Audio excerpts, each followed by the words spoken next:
So my setup is quite unique, I think, really. And it helps because I'm a drum geek. I'm an absolute drum geek. So firstly, I started off with the minimal setups, overhead and kick. So when I was looking at getting the room all set, I got my perfect kick sound. So inside I've got a 901, which I love. It gives that real front end attack, almost like slap sound. And I've got a 902 outside, but it's not in the port, it's slightly outside. So it gives a little bit of front head, but it also gives the warmth. Both of those are perfect. So I've got my front end attack and I've got my mids and my low end with my 902. That for me is the perfect kick sound. So I've got both. I have U87s as overheads. Now, the way I have them set, and it's always like all my followers are going to burn me at the stake for them because they're set parallel, like facing, but they're set to omni, so they're sweeping. Now I'm using in my cymbals that I'm using most of the time, they're not quite bright cymbals, they're quite dark cymbals like 602 Modern Essentials, Pice D, and they sound really warm. And what I don't want the attack of the cymbals. I just want warmth. So the U87 picks up all the warmth in the room with no spikes, which I absolutely love. So essentially, and with the U87s as well, they're picking up the snare and the hats and the gong drum, and nothing's being compressed. It's a pure sound.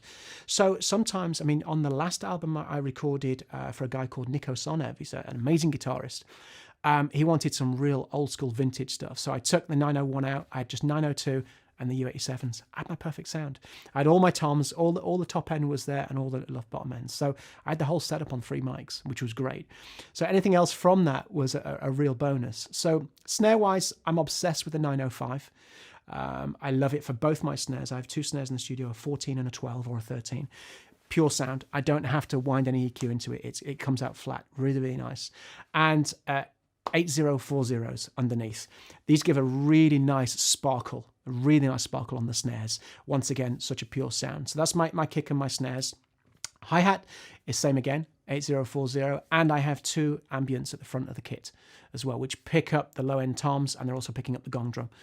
So that's what the kind of ambient sort of settings. I use 421s Mark II on the toms, and I don't have them gated. They let just enough in of cymbals to compromise the mix. I'm getting pureness from my 8-inch right the way through to 16 or even 20-inch gong drum.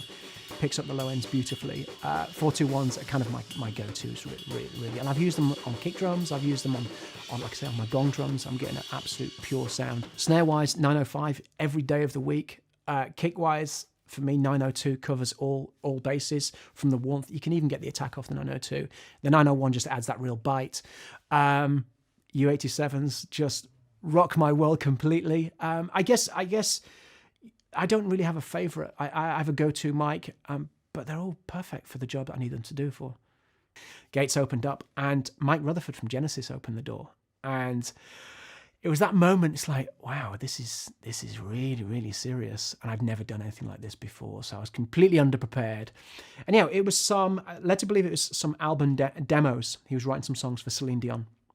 And so I got my electrics. I just started working with Roland, so I had this octopad and all these drum sets, all this crazy stuff. It's Celine Dion, right? So I'm not going to need all this sort of stuff. And I just remember now, and it's always the story that I'll tell to on drum festivals or clinics. I'm sat at Fisher Lane Farm where Genesis recorded all their stuff. I'm sat in the Phil Collins room, and I'm sat with all this stuff, playing drums for Celine Dion, thinking my world is going to change now. This is it.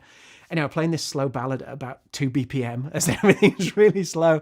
And at the end of every 8 bars, I'm playing this ridiculous fill, thinking it's Mike Rutherford. I'm going to show Mike Rutherford that I should have been in Genesis, right?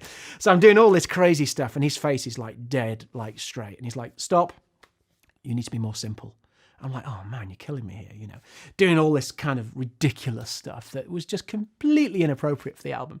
Anyway, I remember, and the session didn't go well at all. He was kind of done with me early on because I was playing for myself and not for the album. And so I've been doing all this crazy tom stuff. I didn't hit one tom on the session. I remember it was just this octopad, and I was just playing this thing like this, and the only fill I played was this. So I was playing along like 3 minutes of this, thinking I just want to play some crazy stuff, put double kicks in everything, do the Slayer thing, and all I did was the end of phrase was this. I went dum dum ga dum dum ding And I'd done like 3 hours of chops.